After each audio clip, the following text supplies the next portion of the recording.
All right, I call it meeting to order, the Pelican Preserve Advisory Committee, and let's have the pledge of allegiance.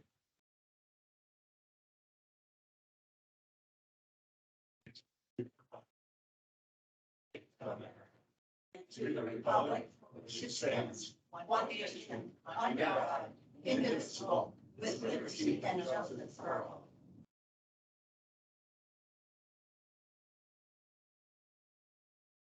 Let's have a roll call. Marty, you can start. Marty Mantonfeld, present. Alan Steinbeck, present.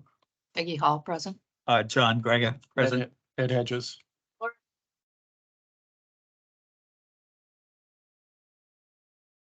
There she is. For those of you watching online, it appears, at least from our room, that for some reason the camera is not sharing on the video on the thing, but our sound should be fine. I don't know why. Any public comments? Yep, I have two. First one is from, what'd she take this on? Nancy Straw, regarding agenda items 8B, G, and H. Thanks, Laura. I'm Nancy Straw from Pelican Preserve, and I wanted to ask you, first of all, to please consider changing the order of your agenda items. Under number 8, B, F, and G, as Laura mentioned. I think it might be good for you to consider having a PPCA designated representative on PPAC before you consider any other new members, if you want to stay at 7 members. And then I just wanted to make a few comments about this. We, Pelican Preserve Community Association Board, believe that really this is in the best interest of the community, both now and for the long term, for the board to be an active participant in PPAC. We are, after all, on the same team. We all live in Pelican Preserve. We all participate in things and use the same assets. We're also the PPCA board elected by the community members, and it's our duty to keep the best interests of the community at heart. And that's what we try to do all the time, just as you look after the community. We have the same goals. We also have more intimate knowledge of some issues being on the community association board than you may have to deal with, which could be beneficial to PPAC at various times. And with no longer having an O&M agreement, there are more limited opportunities for us to participate and have some formal involvement. Having a seat at the table is very different than making a public comment like I am today, because as I mentioned before, you have the decision whether or not to engage with me at all, either during this period or later when those agenda items come up. If there were a seat at the table for a board member, that would not be a question. They would be able to engage in conversations. I have not been able to come up with a downside for this request for the community association to have a designee on the board. It is, after all, 1 vote out of 7. And so you still could certainly override anything if there were a disagreement, but I don't know where those interests are going to diverge. I really don't. We sincerely hope that you will base your decisions only on the community's best interest and leave emotion and historical experiences at the door and not consider them today. It adds value to both organizations to have a board member here, and I think it increases communication, contact, exposure for both organizations on both sides, both here and at the community association. So just one other important factor with the service provider agreement, if we don't get agreement from both sides to accept the idea that there's a board designee on PPAC, the elected representatives and our management company who serve your community will have 0 involvement beyond being able to make public comments. As I just mentioned, that's a limited role that we have at these meetings. So once again, I just ask you to please remember we are all on the same team. You ran 3 minutes. Woo, good job. She practiced. All right, I have one more. I'm probably going to slaughter your name. Can I ask Nancy a question? Sorry. Yeah.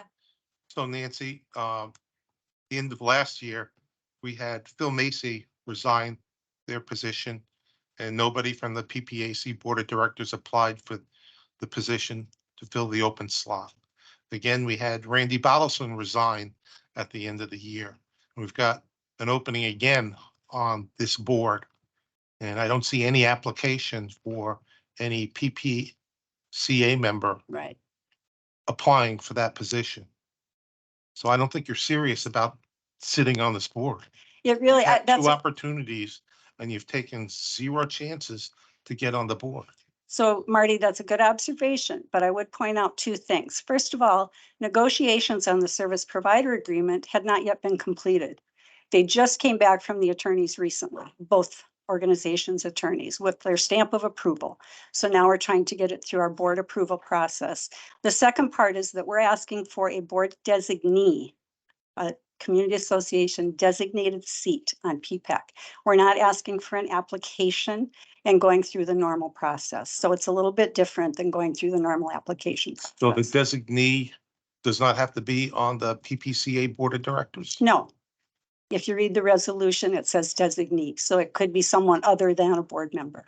Okay, Does that answer your question? that answers my question. But Okay. again, 2 opportunities, 0 applicants. I also have a concern. You also have a different attorney. There's no question yet. I'm just giving you a concern. I think that presents possible conflict between the district attorney and your attorney. My other concern is that the community association can communicate daily.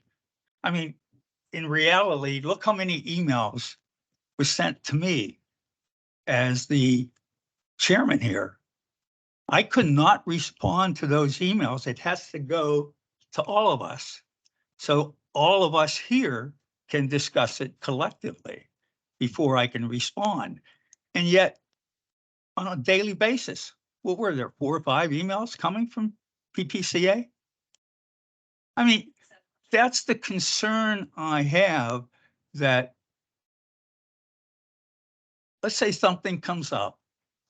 You'll have an opportunity to discuss it one-on-one with your committee. You have an opportunity to, Dan, if I could interrupt, because this might be better to bring up when we do the agenda items, so we can get through the public comment. This is a discussion we can have when we discuss, Yeah. when we talk about that agenda item. all right, Not to cut you off, but that way we can actually have discussion. Okay, second, and sorry, Frank, is it Mignoni? Did I probably slaughtered your name, I'm sorry. He lives in Palazzo. It's regarding turnover of the streetlights on Palazzo, and you have 3 minutes. Good afternoon. Last October, after numerous meetings, Palazzo Way was turned over to Gateway. Unfortunately, for some, an oversight or whatever, the streetlights were not. We thought the infrastructure would include the streetlights and the strange stuff. That was not the case. I canvassed some of the other communities within Pelican, and Gateway is responsible for their streetlights as well, with the exception of Sienna. They're like a separate entity. I would like to have Palazzo considered to be a part of, to have Gateway take over the responsibility of our streetlights as well. That's it. All right. Is there a cost to that? Oh, Well, I- in response, I was gonna check, I need to look into that. If, in don't res- quote me on this, but I believe those are FPL lights, so it would just be taken over, like, they're No, not they're not. FPL, Ed No. would know, okay. they're not FPL lights, but FPL has a proposal to the Safety and Security Subcommittee on the streetlights for Tree Line, Pelican Preserve Boulevard, Cypress, and Palazzo. And they're still negotiating terms of those conditions. Which is one of the reasons I was proposing it today. I received your email. I figured it was a good time to act upon it and to present my case to yourselves. Yeah, those lights, they are the carriage lights like that are in the other neighborhoods, but they are private, maintained by West Coast Lighting. So. Well, from the Right. email that I received, it looked like you were trying to get one company to We provide are, service for well, all. if FPNL takes those over, Yeah. The goal is for long-term cost savings of that, but Talking about that hasn't been resolved yet. That's still with the subcommittee. I believe it's with safety and security. But I would like for them to consider Palazzo Way as well, and since that's an extension of Pelican Preserve. Thank you. Any other comment? Thank you. I have one more. It came in late. Fred Russo from Monticello regarding selection of streets to be repaired.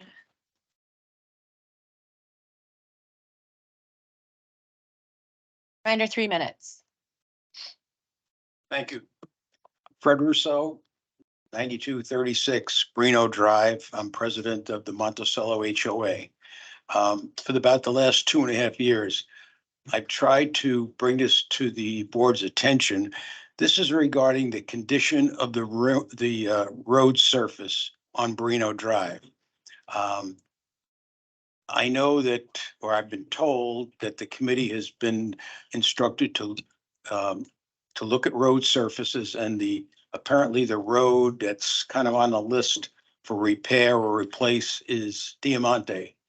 I went over to Diamante, videoed the street, have it here, and then I videoed Monticello. And I can tell you, anyone who has determined that Diamante is in more need of repair than Brino hasn't looked at the surface of the road. We have cracks in the road that are 3 inches wide. The surface of the road is below the level of the swirls, the size of the road. So water can't run into the gutters because it's the wrong level. The road was done incorrectly, as many engineers have told me that we've looked privately at what we can do. So I have the videos. I would like to share the videos with you. You can look at them themselves, and you have hoping that you reconsider and look at the surface of our road a little more open-minded. That's all I have to say. Just for information, I do have the videos as well. I can pass them, I'll email them to you. They're in an email. And Daniel has been working with the safety and security group to look at reprioritizing the order of the repairs of those roads. And yours is on the list of ones that they're talking about. So I've been on the list for 2.5 years when Sil Bailey was here. So What's Fred, the are you, Tetra Tech's comment on this? I don't remember, I would have to pull the report I up. I mean, don't have it Tetra handy. Tech had to inspect your road, I would hope. They did. And what's their report? They couldn't have looked at the whole road. It's impossible. It is impossible for you to come up with that determination based on these photos. I mean, you take a look at the video. You're So saying Tetra Tech's interpretation? they didn't have us near the top of the list. I don't know. Last year, Last late year. last year, yeah, last fall, I think it was. deteriorated since then, or? So every year it gets worse. You look at anyone's driveway, and when you run from the road to your driveway, you pick up portions of it. so Fred? Yeah. Are you advocating that all of Brino Drive be resurfaced and fixed, or are you just talking No. about just the Good circle? point. The circle gets the wear and tear, as with any cul-de-sac. The trucks come around and wear the surface down. But we're to the point now that there's no repair. We can't even blacktop the street, which is just cosmetic. It's just wasting our time because the road has to be just redone. The Circle, cul-de-sac. the cul-de-sac, right? I know, I've personally inspected the circle this week. And I've also personally inspected and walked the street that's on the proposal today. Thank you for giving me the time. Do not have anyone else that signed up for public comment.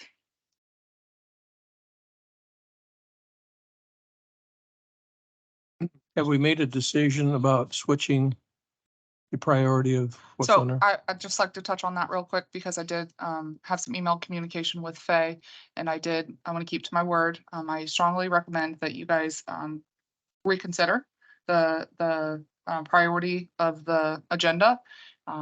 Regardless if you make the decision now or later, I told her I would advocate for that. And I think it would be appropriate. I am fine with moving it up. However, I would like to review the auditor's finding first. Before that, So can we move the B down to join F and G? Will motivate us to get through the other things. Well, my own personal thing is that on the new member, I think we ought to table it to the next meeting. The notice came out to the community in an email on the 4th of July or January, so it's only been about a week. I know it was out on the gateway before that, but that only gives people basically a week to submit an application. I know when I got it, I had to think about it for a couple of weeks before I even submitted mine. So and then it went another month because there wasn't a quorum. So people had a long period of time to submit. So I just think it's maybe a little premature that people haven't had the opportunity to submit their applications. I do want to point out that we did send it over on December 20th. So, no, I'm just, No, I know, yeah, I'm just saying. but with the holidays and everything else, it So keep in didn't. mind, yeah, we're not in, we're moving up. Why don't we go through the agenda? We didn't get to the financial report or anything yet. So John, I'll make a recommendation or make a motion that we do not alter the agenda as it is presented today. We have a motion on the table. so call for a second if there isn't. At this point, I'll second that motion. I'd like to hear any other comments, just so we have a, I'm always an advocate for discussion. So from my perspective, let's just rearrange the agenda and have a discussion at the appropriate place in the meeting. And if we still want to defer a decision, we can do that. I agree. I think it's just inappropriate to do them in the order that they're at right now. Need to reverse them as far as I'm concerned. I agree with that. So so how do you want to rearrange them? What I indicated that we would move 8B down to join, to put it after 8E. So that we would have, or after So F and G, I Bravo should would- say. So Bravo we would would have, go to after F and G. Yes. I would say that's where it Yes. belongs. Yes. All right, well, there's a motion on the table. But Hold no, on. No, no, Sorry. no. Oh, So that's been seconded. So John, if you want to call for a vote, what is your recommendation again? We still have a motion on a table with a second. his motion is to just leave everything as is. And Correct. you asked for comments. My comment is I would rearrange B to have the discussion with the other two items impacting PPACs or PPCA specifically. So Is there a second to that motion? no, we You have to vote on the first We have to motion. vote on the first motion. So Any the- other comments? Let's take a vote. I vote for keeping the agenda as is. I disagree. I say no. no. At this point, I have to agree to keep it as is at this time. No, I say no. Or two. so then Peggy, you want to make the Okay. motion? I'd like to make a motion that we move item 8B to follow 8F and G. And to have a decision or to have the discussion in conjunction with those two. I'll second it.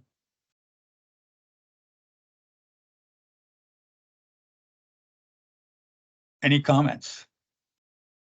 No comments. All right, I have a comment regarding that. You want to move 8B.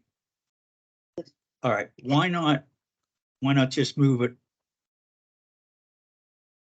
under, I think B and C go together. No. Well, B, C, and G go together. B, C, and G do go together. You need all those comments. We have to review the auditor's finding of PPCA prior to taking a vote on their automatic membership here. Well, I that would occur because with the order that she's recommended. Yeah, but it's not directly after that. Okay, John, I'd like So we to would do- amend. So we would do a C, D, E, And then F, pick up, G, and then B. I'd like B to be right after C. No. Well, I'm gonna put- well, And what is wrong with that? Because it puts it ahead of the, talking about the service agreement and stuff. And you need to figure that out before you go to the, new member aboard this committee. I agree. And we will already have discussed the auditor's findings.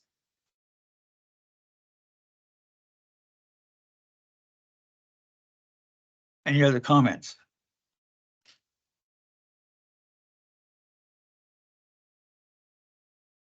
I vote nay. I vote yes. Yes. Nay. Yes.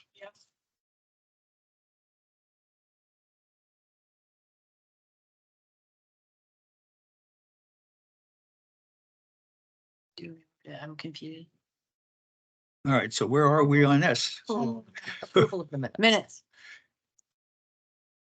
I have an edit, which I think is fairly comical as well. On line 62, it says, Ms. Hall noted that there's a big enough change for all of us and it would be verbose of us to be very thoughtful. While that's true, I don't think the word was verbose. I think it would be prudent for us. My work here is done. Yeah. Descriptionist, put words in your mouth. I think I was, Maybe she was saying you were verbose. I think that's what it was. Make a motion to approve the December 14th Peggy, what minutes line as is it? amended. 62. Oh, There were a couple other gaps in here as well. Do we want to try to fill those in? We can. Line, let's see, line 100, it says Ms. Hall moved. Or do you have those? No, I have them on my desk. I didn't bring it, but Okay. we can fill them in if you know what they are. Just a minute. This was the proposal to accept the Timo Brothers proposal when we were switching out rock solid. Does anybody remember who seconded that? I think I did. I think you might have too, Marty. I think I did. did Yeah. you? And then Mr. I think that would probably be everybody. I don't think there was any. We all approved. We all approved. Yeah, it was Yeah. approved. Karen, you get to be a myth. Yeah, yeah. That's okay. I'm verbose. Doesn't matter.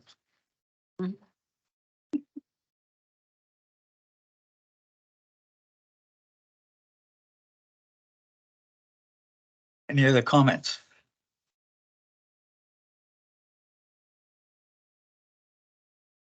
I'd like to make a motion to approve those minutes as amended. I'll second that motion. Take a vote. Aye. Aye. Aye. That was Marty making the motion. I got it. Thank you. Seconded by John. I always write it down. All right. Subcommittee updates. Ponds, I believe Mr. Zanter is online. I saw him earlier. He's not out I see him. I'm gambling. here. Can you hear me okay? Yep, Can you we hear me turned off okay? the I'm mic. on. Okay. I have 4 quick things to cover. Not asking for any votes today, or any approval. The first thing is the asphalt repair. I got some pictures here. That's the pathway around the the boardwalk. It's across from the Brokey Center. You got a picture there. It's 87 feet, and Daniel's working with us, the Ponds Group, for bids. I believe it'll be around 10K. We'll see once we get the bids in. But I got a good, we have one now. He's requested 3 ones in, and I think that's my opinion of that. And it's about a 3-day job to do. So that's just to keep you informed. The second thing, Doug? bring it up. Doug? Yes. Doug, there's a any question from Marty. Yes. Yeah, this is Marty. Do we have to replace 87 feet? It seems a lot for what is broken up in that location by the bridge. There, Daniel was with us, or actually I was with Daniel. Daniel might have, it was his recommendation to replace the entire 87, Marty. We'll see what the other bids come back. But Daniel, are you on? Yeah, I'm on. Yes. So the whole pathway is in disrepair. It's not just a small section, and that's that whole pathway down until you go into the wood line there, back into the trail. I recommend wholeheartedly that we do all 87 feet of that. And that's from the bridge all the way out to Pelican Preserve Boulevard? No, it's just the green section that is highlighted down at the bottom there. You can see on your screen. It's before the mirror. Yep, it's just after the bridge and then right before you Just turn after into the trail. bridge. Yes. Yeah, it's just before it turns to the left into the wooded area. It's just that little, well, 87 feet. I mean, it's Okay. from the bridge, and then actually there's a joint there, an expansion joint there, or where the asphalt had been cut for expansion. It makes, I believe it makes sense, but that's what the proposals are coming in for. Okay, It stops thank you. right before it ties into a I'm very familiar with the roadway there. stretch. Yeah. I almost fell It's near a bridge. near a bridge. Well, Yes. the problem with this is on both sides you have water essentially that's coming in Almost and out fell. with rainfall. And that rainfall, as it comes in and out and it pulls that base structure in and out, it creates wear and tear on this path. That's just inevitable.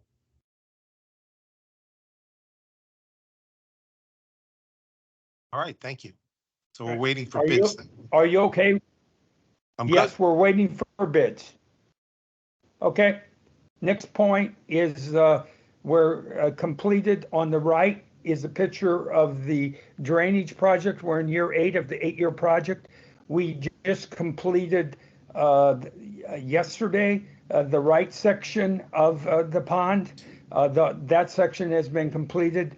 And then next week we will start on the left section here, and that will complete the 8 years of the drainage project. That's just where we're at. This is off of in Pistoia, this area that's being completed. But just letting you know where we are. It's probably 2 to 3 weeks, depending on the weather. It's been a wet, dry season, and we've lost a few days because it was too wet to dig and rip up the grass as much. So that's the status of where we're at there. Any questions? No questions. All right.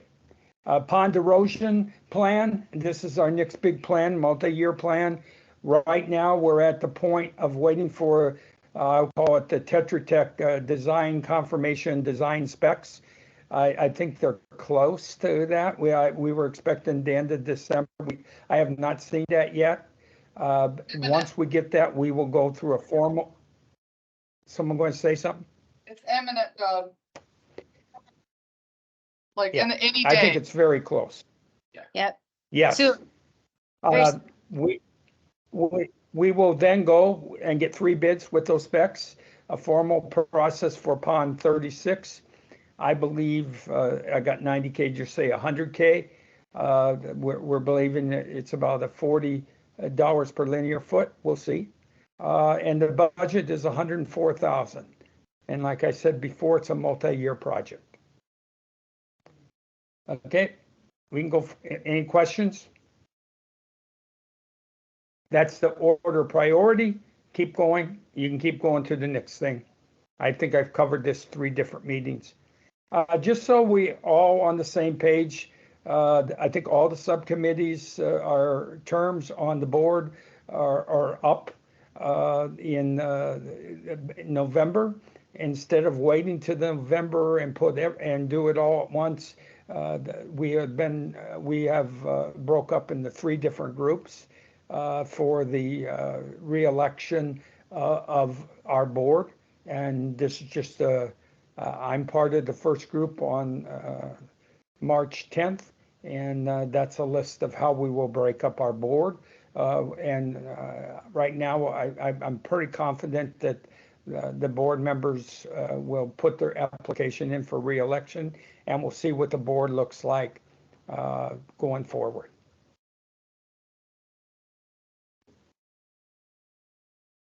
If there's no questions on this, I will give the back to John or back to Laura to go to the next thing. Thanks, Doug. Thanks, Doug. Thank you. Any other comments?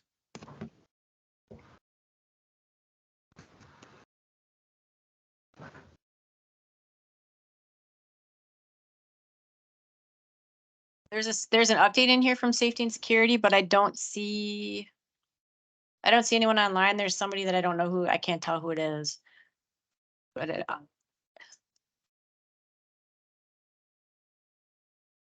yeah, they just met on the 28th. Daniel might be able to pitch in. Oh no, he wasn't there. You were there. Does anybody have any questions about the subcommittee's update, safety and security subcommittee? The only question I had was with regard to the FPL light replacement. We were going to wait for them to make a decision before we asked for electrical costing from you guys. Is that correct? So, actually at that meeting, FPL provided, said that they would provide the more detailed plans at no cost. The committee wanted Jen and the district staff to go back and try to see if we can get a roundabout cost as to how much we would project this as a long-term maintenance, and how that would hit our operating budget. So we're working on that. They kind of tabled it until their next meeting. And then there was no clear direction to FPL to take advantage of that offer. But No my cost question was, we were waiting on staff and Jen to come up with an electrical and or costing. Yeah, we're still at that. So you guys are working on that regardless of where they sit with discussing the proposal, correct? Safety and security is waiting on that information in order to take up this conversation again. So we are working on that, yes. Cool, thank you. So looking at these notes here, I'd like to point out that in their November 30th meeting minutes, they approved the Ajax proposal for Diamante Way for the resurfacing. And then I guess they got more bids and reversed that decision in December's meeting to recommend Bonet. Bonus, yes. Yes, so the original estimate from Ajax was just to get an idea of what we anticipated the cost. And so they were super excited with that number, but staff said, hey, let's pump the brakes a little bit. Let's try to go out and at least solicit some additional quotes. And the results of soliciting additional quotes provided a cost savings through Boness. And so that ended up being the ultimate recommendation from the state subcommittee that I believe is coming to you all, and then we'll end up going to the Board of Supervisors. Okay. So if I read it correctly, then they're just simply waiting for permitting to take the rumble strips out and put this other They're one. doing design. They have to do design, then they have to submit that design. FTE has to submit that design work to the city for their approval, permitting, yes. Yeah. Once it's approved, then we will solicit quotes for vendors to perform the work. They'll go in and pull the final permit. We'll make sure of it. I've heard some stories about some Yes, there will be a permit. picking up permits in the past, but they're in design right now. Okay, thank you.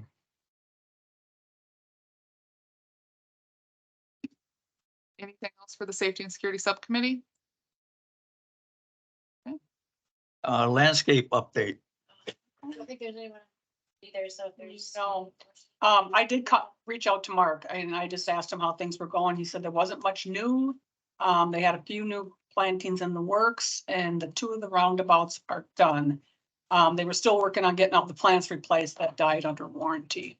So otherwise it's just moving along with after Ian replacing what he needs to replace. So everything's going well. So there's, just, I want to bring up, there's one more renewal on the Ameriscape contract, which will be going in front of the landscape subcommittee and then in front of you all. And then the Board of Supervisors for the final renewal of that contract. Is that the general maintenance contract? yes. Okay. That's coming when? The next, you guys' the next landscape committee meeting. Meeting, okay. I believe that the renewal needs to occur before March 31st.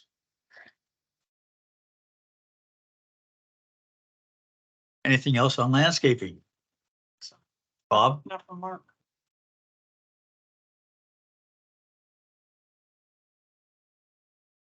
Bob Geppert from Breno. Relative to the landscape easement project that you've been hearing about for months and months and months. We are down to the last 3, and I brought one today, so we might be down to 2 signatures. So we have all of the communities now covered. The next steps in that project are to work with PPCA and finalize the areas that we're going to do versus the areas they're going to do, and we all get to an agreement on it. And then it will come from the landscape committee approval to you guys and then to the board. But we're getting to the end of the rainbow. It's been a long slog, Yeah. but we're getting to the end. Thank you. Thank you. You want to mention the Sienna? Yeah. The Sienna Yeah. letter? Okay. Well, I mean, we could, but we had a problem with the Sienna community very briefly. In that Sienna had been maintained, the front of it from their parking lot to Pelican Reserve Boulevard had always been maintained by the district. When we did the research on it, we did all the other landscape areas. We found out that the district had been paying for that. And the way we found out was we asked the Ameriscape, what were you doing? That's how we started. What were you doing on our dime? We got with Tony and said, well, no, we shouldn't be doing that. It's owned by other parties. We've had a couple of meetings about this, 2 or 3. We have not come to a conclusion or an agreement yet. A notice went out from the district that said as of March 15th. as of some date, we're out of it. Quite honestly, that's still going back and forth between us and PPCA. It will be resolved, but just to be aware that there is a conflict there. It'll be coming and it's going to the landscape subcommittee, that and another area of question. And that'll be going to the landscape subcommittee and then back to you all for final decision. It's not a lot of money, but it's just one of those things that's flying out there. It's something that's hanging. That's unusual. We got to get resolved. Yeah, we got That's- to pin stuff down. All in all, it's been going very, very well. Yep. So if there are any other questions, yeah. Oh,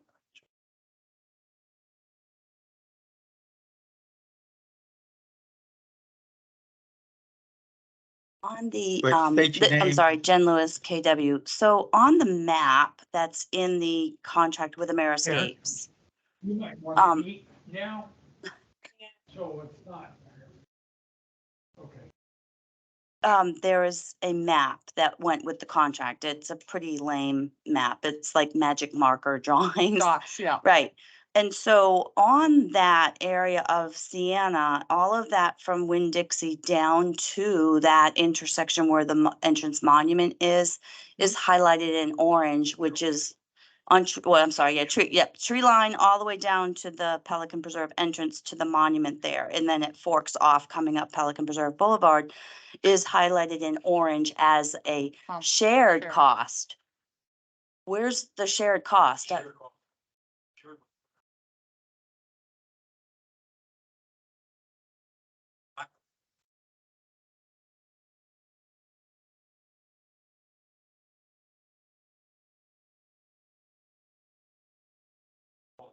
The commercial, which I'm doing on the commercial accounts already. So I've already sent out our stuff for bid and that area is now included, but it just was very confusing because that Sienna corner there that we're just kind of in the middle of discussions about, came up as a shared cost. Okay. But it doesn't look like that on the map because it's this magic marker map. It's pretty lame. Yeah, okay. I just wanted to clear up what was shared and, okay. so I have one other question. In this morning's president's meeting, they were talking about the wonderful bridge, the Vincenza Bridge. And they said that we are not maintaining the landing area by the cul-de-sac on the Vincenza side, which supposedly is owned by, The cul-de-sac is part of your responsibility. It's part of, right, but they Us. said that the that was not bridge being, is not. The bridge is somebody else's. the statement that was made was there's no landscaping happening, no landscape maintenance happening On the Which- Vincenza side. on the Vincenza side. They're trying to listen, they can't hear you. So this item is actually further down on your agenda. Yep. Okay, So, I so don't know- I can hold that. okay. Okay. Oh, okay. It's item E. Item H. Ah, Mm, H. No, E is sorry. well, that was about the E. bridge. This was Yeah. about landscaping though. Yeah. So, but we'll combine that. We'll combine it. That's fine.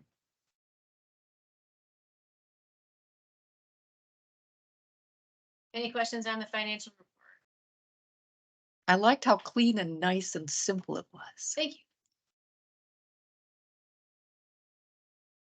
And this list down here will change, you know, as if and when you have more of these, that more of them will show up on there. I'll continue to document when, what meeting it was, how much, where it went from, and why you did the transfer.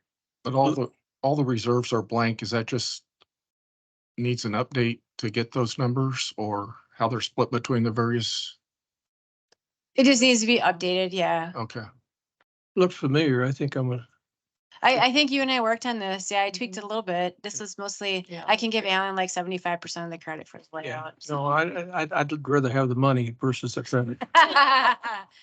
You can have one of the zeros in front of my salary. Yeah. All right. So if I follow along correctly with the motion earlier, we are still doing 8A as 8A, correct?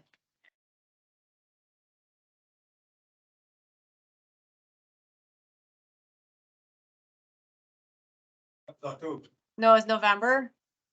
well, November, do we have closeout? No, we talked about that the other day. I do not have final numbers. They have just started the audit process. I do not expect to have them probably until March. Just in time for us to start the new budget. Pretty much, yeah. And then all that is just the amounts that'll be put into your capital accounts. There's, I mean, and then because there were actually quite a few, we had until sometime in November that we were still adding expenses to last fiscal year. So if you look at the financials, the financials that were distributed at the end of September, those are unaudited. And there have been changes to those based on some expenses that came in a little further after the end of the fiscal year. So they have changed, and that's what we're in the process of auditing right now. Okay. Is it possible to have unaudited numbers? That's the September 30th, 2023 financials. I can't share anything else. Well, we look forward to those. So any other comments on a financial report? I know what you're asking, Bob, and I understand, but I can't share anything yet. Not that I'm being secretive, it's just they're not official enough that I can share them at this point. Go to item 8. 8A, appoint a vice chair to PPAC. Do we have any volunteers as a vice chair? Anyone want to nominate somebody for vice chair? I'll nominate Peggy Hall. Second. That was. I was gonna nominate her if I did. How verbose do I need to be to? No. I like to nominate Marty. Let's have a vote or discussion. Need a Do second for we you. have a second? I'll second it. Okay. Qualifications. Why do you want to be vice chair? Do you want to be vice chair? You want to be vice chair. Well, I like driving the issues down. I look at all the items beforehand. I ask questions that are very pertinent to the items. And I'd like to say I'm always prepared. I have to agree with that. That's why I nominated you. You do review all the reports and comments prior to coming to the meeting. Peggy? I like to think that I would bring some level of orderliness to a meeting, making sure that all the voices are heard and making sure that we stay on track and keep a positive momentum going. The preparedness is, I think, behooves all of us. That was as verbose as I was gonna get. And I'd like to say that Peggy is very professional and I like the way she approaches things, and that's why I nominated her. Any other comments? Any other nomination? Could have a problem. There's 6 of you and there's 2 nominees. So considering the first nomination was for Peggy, why don't you call for a vote for that? I guess you want to call for the vote, or should I? The chair, I'm the chair just- does, John okay. calls for All the right. All right, I'll call for the vote. For Peggy? Aye. Do we vote We have to for? go around. You have to, Yeah. yeah. We'll start with Marty. All right, I'll vote nay. Yes. Yes. I'm gonna vote nay only because I nominated Marty at that time. Yes. I vote yes. All right, we got a vice chair. Congratulations. Congratulations. Appreciate it. And Marty, I'll look to you for support. Yeah. Oh, yes. I know, I almost All right. ran into you. You did. The agenda has been revised. Where are we now? B, B. We didn't see her. Oh, they moved D down. No, actually it would be item D, right? No, Steve. No. You want to- We didn't meet Steve, Charlie. All right, auditors' comments.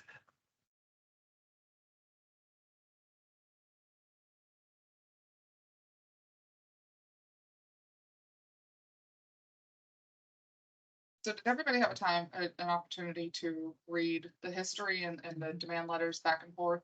Mhm. Okay. It is very confusing though, to be. I am shocked that this is the first time it's being brought to our attention. here. That's not true. It's not This was brought First time. prior to your being. tenure on PPAC. This Not at this detail. It Not at has this not. detail, It no. has not been brought at this detail. It makes a big difference. correct. So this item. So he is correct. It has not been brought to this board, to this detail. To this detail, correct.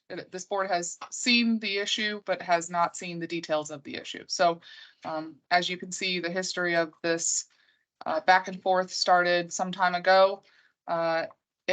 This issue went to the last board meeting, and it's at a board level at this point, since the agreement with the community association is between the board and the HOA. So this is really us getting you up to speed with what's transpired at I'm gonna say 30,000 foot view. If you have specific questions, this is an ongoing issue. We've sent a demand letter as early as last Friday. We've had some email communications in between since then, trying to schedule a meeting amongst all parties, attorneys, auditors, staff, etc., trying to get this issue resolved. So this is Marty. So, based on Tony's comments at the last, Board of Supervisors meeting, anything less than the total reimbursement of the $136,917.85 is unacceptable. Correct. But one of the steps could be next to have a forensic audit. Yes, ma'am. Or substantiating just like the O&M agreement says, substantiating the dollars. So is the district sending a letter to the community association board requesting the full payment or a forensic audit? That demand letter was sent last Friday. And I think I included it in this packet. I'm not sure. It might have been too late. And based on what I Not heard that at the meeting, at the CDD meeting, they have to respond. I think they have to the end of the month to respond. Pardon? Am I correct on what I heard at the CDD meeting, that they have to the end of the month to respond? They have 30 days after the current O&M agreement expires on January 21st. The board's request was that they have, according to the O&M agreement, they have 30 days after the cancellation or expiration of the O&M agreement to provide all of the records to the district. So that's kind of where the board is at now. If they don't provide them, then we go to next steps from there. that will go back to the board for their consideration on what steps, next steps, if any, do they want to pursue. Correct. So this is truly informational for us. Yes, you don't need to take any action. This is just big, long, showing you this is what's been going on. And just let the Board of Supervisors decide the outcome. Yes. I have to agree with that. That keeps us out of the picture. Not saying that they may in the future, come back and ask for a recommendation from you all, but as of right now, it is at the board's level, working with attorneys and staff, et cetera. Can I ask a sensitive question? Is any of this have to do with the transition between our prior? This O&M? started years ago. Okay, so this is not anything that to be laid at KW's feet. They're just trying to clean up the mess. They inherited the mess. So this is Marty. So based on this document, this is exactly the reason why we have all the receipts coming into Laura now. And it's not a function of Castle Group or KW. All the receipts that are district assets come to Laura. Exact, Come to Yeah. the district, but yes. comes to the district. Laura. That's, They do end up that's- in front of me, but yes, they come here to be. that's exactly the reason why we brought all the subcommittee receipts in-house here. And I want to be clear, it is our intent to resolve this mutually. We recognize that. And without severing, any ties or having bad blood. You have two groups of passionate folks. And so trying to come to middle ground can sometimes be difficult, but I'm hopeful that we can resolve this soon. It's been ongoing for quite some time. And I think the fact that the management company changed during the process just kind of complicated it. Oh, So yeah, mess we all would just like to put this behind us and come to a resolution. So Just make a note, one of them says the account balance of November 30th, 3023. Oh, no, that's right. 30, Yeah. you're in 3023, not 2023. November. 30. Oh, yeah, sorry. That was me. Yeah, I was hoping. She wants to really put it behind us. I do. Do you have any other questions about this topic? If you have specific questions that you'd like or additional information outside of this meeting, you're more than welcome to contact Laura or myself. All right, are we doing B next? Yep.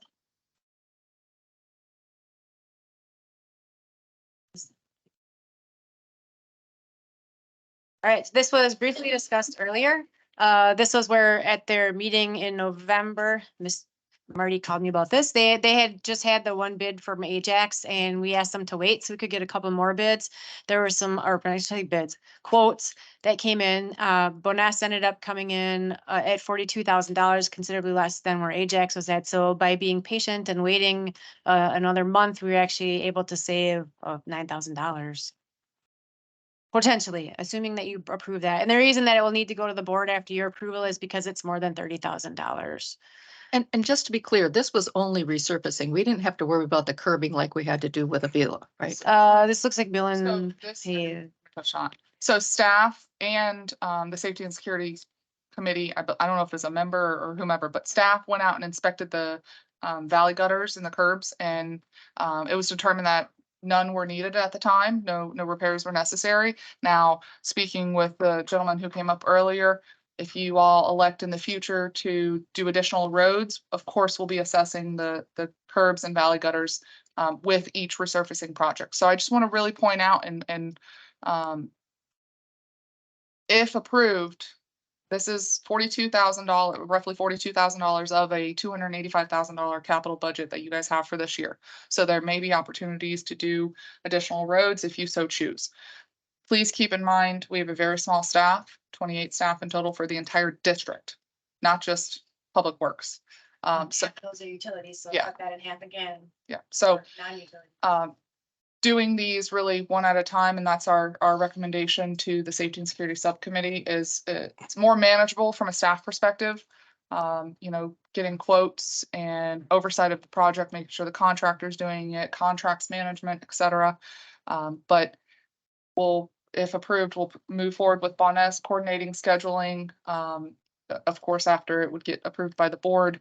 And then if there was another road that safety and security recommended to you all, that you'd like us to proceed with, then we can make that happen as well.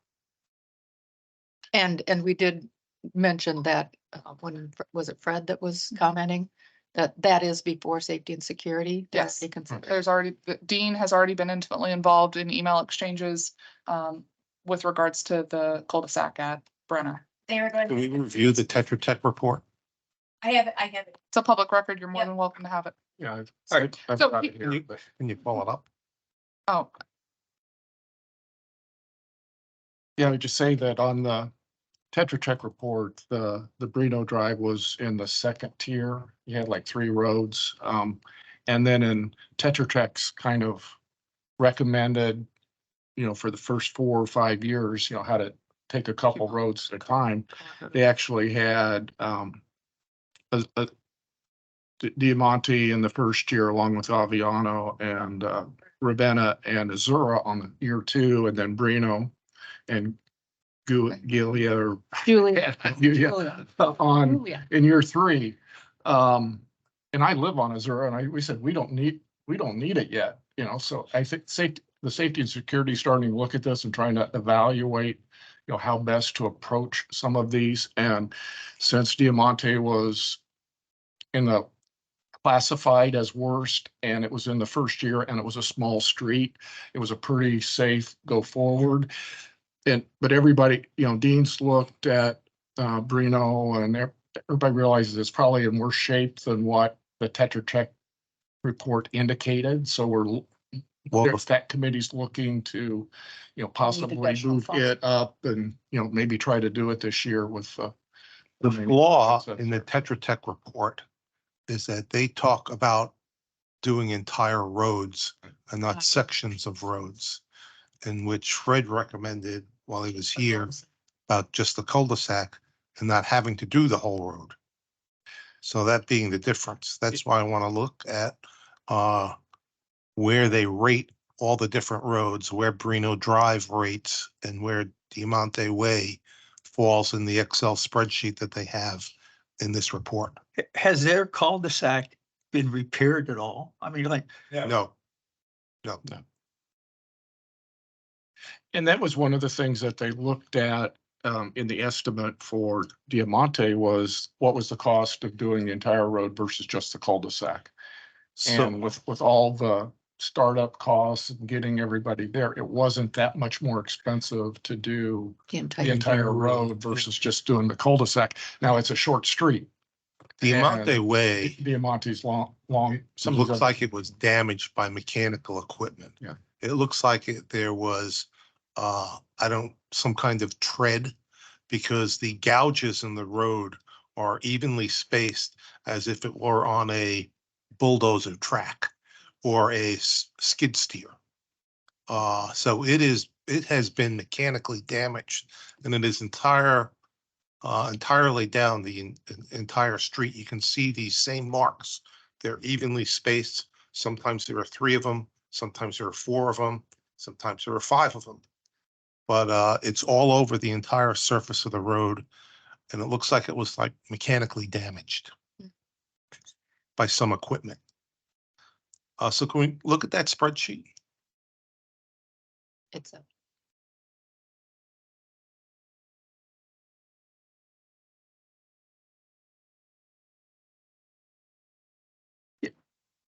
just a general comment, There a we lot of the community, I mean, I live in Portofino. We do our street ourselves. We pay for it ourselves. I think Bellagio does the same thing. And that's why if you looked at the report, ours is somewhat satisfactory. Is there a way that we can put the burden on the communities? there are roads. There are. I know there are roads. Is there some Well, type of change? It Unless we doesn't can, cost that much unless we extra. can, unless we can show that the roadway was damaged by some homeowners having work done on their property, I don't see how we can expunge ourselves of the expense. Well, the problem is like the cul-de-sacs and everything, they're damaged by the garbage trucks. They're damaged by heavy trucks going around the cul-de-sac. And I mean, that's why we repair our cul-de-sacs. And I'm not talking as chairman, I'm talking as Bella Vista Drive. But I don't know, I wish there would be a way to let the communities take care of the roads themselves. And I feel the same way with the sidewalks. We repair our own sidewalks. We like our community to look good. Well, keep in mind, this report is a recommendation. You have the full flexibility to reprioritize any road that you feel necessary that needs to go up or down. So this was just a recommendation from them. And I think the Diamante Way is a perfect example of, hey, let's get some feedback from the community. Let's review it with our safety and security folks, staff, and reprioritize. And as long as we have safety and security looking at them individually, I'm Yes. trusting the expertise that are within that community. Dean has actually asked Daniel to, get some estimates or see about getting estimates for him. Daniel's got his hand raised, if you'd like him to speak. He's online, Yeah. You can't see it, he's got his hand raised. I think it's okay, Daniel, go ahead. Okay, I just didn't want to cut anybody off because I know you guys are chatting it up. Definitely working hand in hand with Dean and the Security Council so that we can reprioritize this. So this was a good starting point, obviously from Tetra Tech, whether you can say it was a good starting point or not after assessing it. But we're going through and looking at the list and doing a common sense reality check on what is actually on the ground after we go out and look at it. Diamante was prioritized just because it was in the top priority from the Tetra Tech report. But as we're learning across the board, I think everybody sees that there's some other priorities. And then we're looking at Brino next. I'm already starting to try to solicit quotes for that and bring that back to the Safety and Security Council. That's all I've got. Thank you.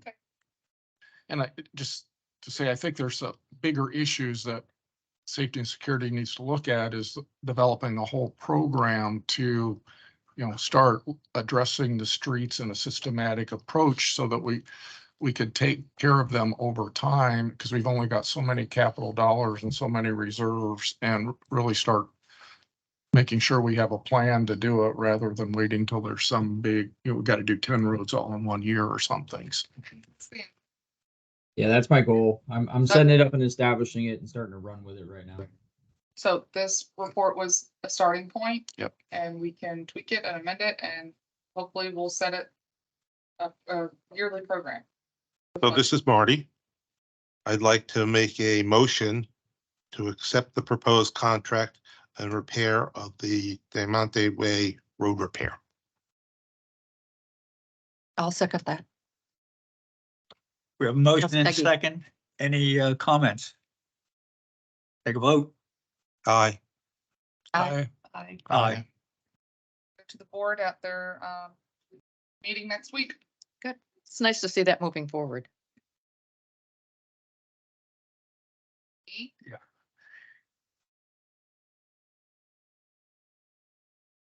Bridges. Bridges, Marty. So to Peggy, to your point earlier about the landscaping, I would recommend that you push that down to your landscape subcommittee to do a review of that area. It's my understanding we don't typically maintain outside of, the cul-de-sac, the curving. If I think I know where I'm talking, this side of the Vincenza or Veneta, is that the side that we're talking Vincenza. about? Yeah. That came up earlier. It's my understanding we typically only do the middle of the cul-de-sacs or the roundabout. And Um, not the bordering around it. The bridge is not ours, so. I No, mean, I recognize that. I would push it back to your landscape subcommittee to review and make a recommendation if they feel appropriate to make any adjustments. Yeah, basically the road right of way covers the street and area to the sidewalk where the sidewalks would be. Then past that, it's. Right. Okay. And then there's a strip of land between that and the pond that is the community association, and that's where the bridge lands on. Now, I don't know if she was saying, somebody's mowing that, so it is currently being mowed, that strip. So who's paying for that, whether it's the local HOA or whether it's a community association is, I think, probably the question, but. Sharon, is that something you can I take can back? take it to Mark and ask him about this area, see if he knows anything. So this memo had been requested. Jen and I have been talking about this for, months. Finally got it out of Tony, a memo on ownership. And of course, it took him some time. But ultimately, the end result is we do not own that connecting bridge by the Brokey Center. And has that been accepted by the PPCA? I mean, in It's just, terms I of- don't know that they need to accept it. It's just a matter of the district doesn't own this asset. That was in question. So then they have to go back and see, do they own it versus does the The golf? golf course. And I think that's the question amongst themselves that Okay. they're gonna be But working. our hands are clear on that at this point. Yes, ma'am. Wow. Well, it's pretty unsightly right now. So there's a cable hanging from underneath where the light is underneath the bridge. It needs to be painted. I'll hold the boat if you want to get out there and. Not with crocodiles around, alligators. I would assume that's probably a bad thing to do, but that it would not be the golf courses because that was the bridge between the sales center and the model homes. So it's more than likely community, so it probably came with the sale of Brock, even though people didn't know it and stuff. So I can't imagine that it would have been done for the golf course. I have to agree with you on that. Yeah, it's a good comment. By yeah. Well, good. One. So on the Lee County Tax Collector's website, it says golf course. The pond is. But the land that the bridge sits on either end is. Community assessment. It's a bridge. It's nothing, right? Okay, so it's not ours. Let's move on. You got a hot date tonight or what? All right, so we're at F now. Drinks in the private. Let's do it. Yeah. Service provider agreement. So I don't know whether or not this was just my ignorance. But it seems to declare in here that we only have 2-year terms, We only have what? 2-year terms. You do. But you can reapply. It's, if you don't have a term limit, it's just your term Okay. is for 2 years. You must reapply. Got it. Otherwise, somebody can be on here in perpetuity. All right, okay, that, And it's not like we're trying to get rid of you after 2 years. It's just that some people are, if they've done, they may be looking for a way to get off without having to resign. They could just decide that they're not gonna run again at the end of their term. So it's kind of a way to give people an out if they wanted to as well. okay. Thank you. So what's our next item? Foxtrot? So this is the item who made the amendments for your workshop from last week. And so ultimately, we're looking for your direction on this service provider agreement. So I have a question for John. John, you were on the committee that formulated this, right? Yes. Do you agree with everything on this No. document? So not even our chairman agrees with all the items on attachment alpha. So I would like to strike certain items on this that are, we already pay CDD staff to do these things. And I don't know why we would be paying KW staff to do assets that, unless we reduce salaries over at the district. Because we're already paying somebody at the district to do this. But These we're things. talking about this being a transitional year. And in that regard, there will be times where she touches it to hand it to the appropriate people. Well, that's fine, but you And know, input to the budget, she's not gonna have any input to our budget. Except for this agreement, Who doesn't So- have input KW. KW has no input to our to our budget? district To the budget. budget. That's There- correct. There's one thing that they would have input on, and that would just be what their This. what fee would be, and that's. That would be this. So we're talking 5,000 a month which is 160 hours times roughly 4 weeks. 4 weeks in a month would be 31.25 an hour. Okay, so attend and participate with GSCD staff for weekly inspections of district assets in Pelican Preserve for repairs and possible safety issues. Where's Daniel? Doesn't he do this? That's what we pay him to do. Why do we need KW in here also? I believe line item 4 can be eliminated from this. Nancy, did you?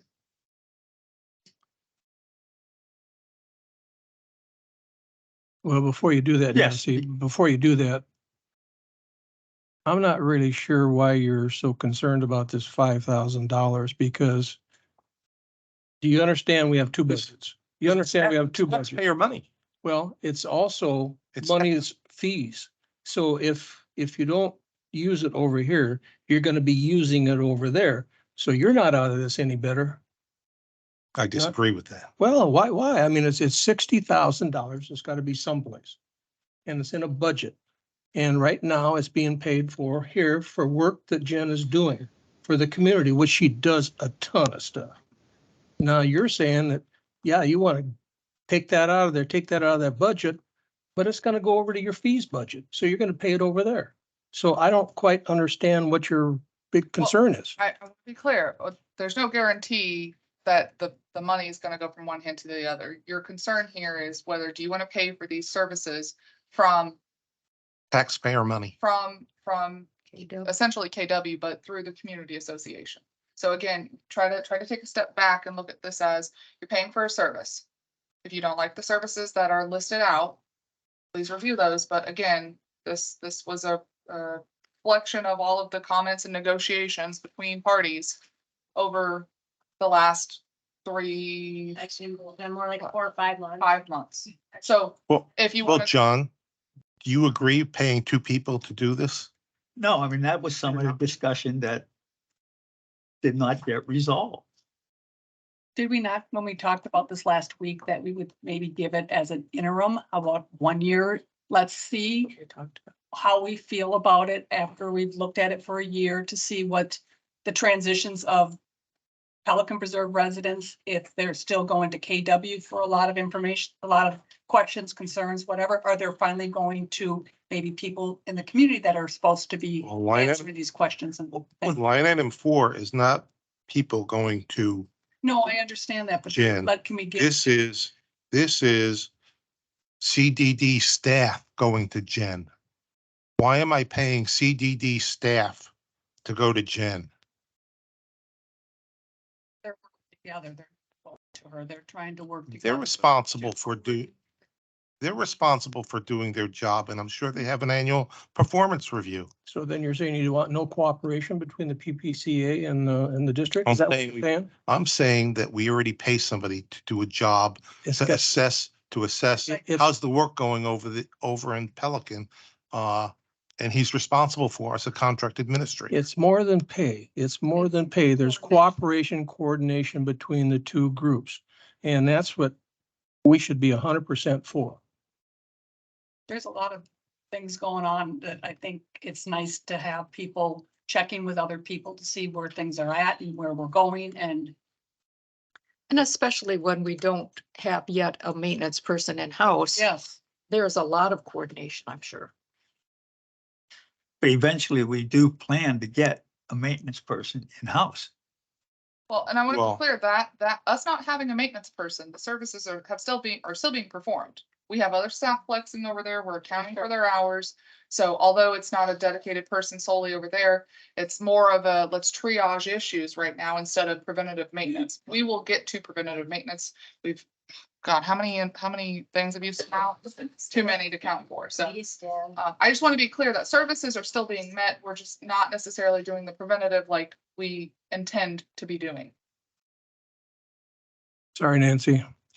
Yeah, Nancy Straw. I just wanted to mention an incident that happened just recently that I think saved the district some money. We had yet another truck that got stuck under the guardhouse. Some of you saw it actually. And instead of having Daniel, or another staff person from the CDD drive. I know some people can make it in 10 minutes. It takes me 20, but drive all the way to Pelican Preserve, take pictures, assess the situation, drive back that same amount of time. They were able to call Jen, and she went over and took the pictures and coordinated from that end what needed to happen. So CDD staff saved a great deal of time that they didn't have to spend driving to and from. I think that's valuable to the Community Development District, and the coordination that she does with Daniel on the projects that are taking place within Pelican Preserve. She's got a knowledge base that's different than Daniel's because she's there with us all the time, and she gets a lot of calls and referrals. So for the two of them to spend time each week coordinating and going through the list of projects just makes a lot of sense to me as a resident of Pelican Preserve to see that things are coordinated in the best way. To be clear, staff did still drive over there. They did. We did. We, I mean, it's district assets. We still have to coordinate. And as of right now, I know we're operating under the new O&M, but technically it falls on district staff right now. So. So John, let me give you my opinion here. I would like to see items 4, 8, and 11 stricken from this document. And I would disagree. We have another comment. I would just add before I sit down that through all the months of negotiations, and I know we started meeting at least in June, all the hours we spent together, no objections were raised to any of these items. Hi, this is Bob Geppert, Greno, and all I want to do is give you a little historical context, particularly for the comments that Alan made. For the first 19 years of the relationship between WCI and the district, there was a provision in the O&M agreement for those first 19 years that said the district will never pay for administration or management. And when the community station took over in 2019, they brought forward an amendment that said the district will pay for administration and management. And I was on that board and I agreed to that. We didn't really know how much the money was. It turned out to be $93,000. Okay. When I learned that we were paying that much, it wasn't that they weren't doing a good job or anything else, but I referenced that what they did, and what they were basically doing was safety and security and landscaping. The only other component was already being done by volunteers with no involvement from Castle. So a proposal was brought to this board and it was accepted 7-0 that we would shift the responsibility from a management company over at Pelican to volunteer groups. In 2022 to 23, we set up the landscape work group, and those people have now assumed all their duties. In 23 to going into 24 year, we did safety and security. It was a progression. When the initial agreement was made, there's some documents that we got from PPCA that said how much time Scott Charnoff worked per week on district assets, how much time Chris Santos did, and how much time John, the maintenance guy, did. And it was based on those percentages that came to a dollar figure. Okay, so that's where the 93 came from. When it all came over here, it didn't make sense to be still paying the 93.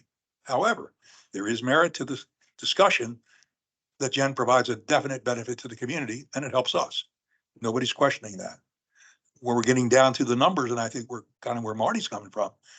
When we hold a ponds meeting, when we hold a landscape meeting or whatever, it's open to the whole world to come. No one's paid to be there, but we will be paying a PPAC rep or Representative Jen, and I have no problem with that, but I do have a problem paying her. Whether she comes, she's not coming to benefit those subcommittees. She's coming for information, knowledge, and sharing. So therefore, the people that are most impacted by that, the representative, the volunteers, you know, they're there for nothing. If Jen can't make it and Nancy comes, and I know Nancy goes to both with me, neither one of us could pay. We just come. In the transition year, we set up to move from 93,000 to 60. It's an arbitrary number, just an arbitrary number. But as the subsystems mature and as we make our residents aware of the responsibilities, we need to differentiate in every resident's mind those things that are done over here and those things that are done by the community. Because they're very different things. It's like church and state. If you're gonna call about a bocce ball court, don't call here.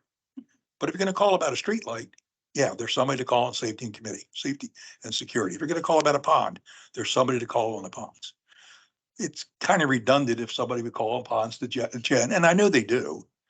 And she's just gonna say, call Doug. So there is going to be a point in time in here where the 60,000 a year is no longer appropriate. In my discussions with Nancy and Vay, they think it's probably going to go up. I have a different opinion. I think it's going to go down. Well, we didn't know. Okay, but they weren't looking for it to go down. Is that a fair statement? I don't want to characterize it. Okay. Now there is a report that comes in. I don't know if you guys are aware of it or not. For Jen's activities, it's going to be put in monthly. And for the month of December, as an example, I think there was 69 hours of work on behalf of KW for this group. When I divide the 69 hours into $5,000 for that month, it was $79 an hour. That may not be a good example, but it's the only one I got. But as time goes on, we're going to see this. But my hope is not, I'm not worried about the dollar amounts, although I always want to save a nickel. But my hope is that we educate our residents to go to the appropriate people and that we can transition where it won't be necessary all the time. Everybody's going to know. I think our whole community knows when you got a ponds issue, you call. But they've been doing it 15 years. Landscape's been doing it a year. Safety and security were only a couple of months. I So think that's the key. We probably need some type of communication out to everybody on the communication issue. and we're working on that. We are working. I'm not trying to say we're not. We are working on it. But I know you spent a lot of time talking about the roads. And the background on the roads was for 20 years, we did nothing. I mean, we did absolutely nothing. When somebody complained, we called Tetra Tech, and I'm talking about when I was sitting where you are. We called Tetra Tech. They went out and did an engineering analysis, said the road's okay. Not perfect, but it's okay. Because the direction we gave them, we had one choice, mill and grind, which is the whole 9 yards, or nothing. Now that we have the safety committee, they're the ones that are going to spearhead this. And to Marty's point, one of the very first discussions that was not mentioned in the report from Tetra Tech was an option to just do spot repairs. And they are now looking at, they've appointed somebody, I think it's Clemens, Daniel Clemens, and somebody else, Ed Chikowski. But they're going to go out and look at a road and say, okay, we don't want to do the whole road, but we definitely need to do this part. But they can't go together. And my point is, it's evolving as we're learning, and that's all. We are evolving, we are growing. We never considered roads before. Now we are. And I think that's a good thing. So you have a service provider Thank you. agreement in front of you. So Chelsea, can you, I'm pulling a Marty. can you clarify where we were gonna add in the transitory statement into this? And I'm not seeing it anywhere. Or think what that's did you the put beginning. on Do the what? the transition? It doesn't say transition anywhere, but I did change the term at the beginning to be for 1 year. I changed. It would be from 1 year from the date of execution, I believe. Yes. Terminate. Okay, so that's how you Stated covered it. Okay. execution. So there's no auto renew. I took that out as requested and we made it be for 1 year. Now, I don't want to speak for the community association, but I would assume that they've heard this. We haven't shared the updated, based on the comments that you all provided at the workshop, but originally, one of the main points of conversation was having a continual relationship, and that's why the renewal language was placed. Now, again, we have not shared this directly with them. So that is a caveat to this agreement that they would have to accept. They may choose not to, but I just want to make that clear that since your workshop and these edits that have been made, depending on what your decision is, they have to agree to the terms. It's a two-party agreement. So the service agreement is just attachment A? Is that what we're talking about? This service provider agreement is, It's the whole thing. It's the actual services that would be performed under the service provider agreement. Is But it's separate of them putting a person on this committee. Yeah, all right.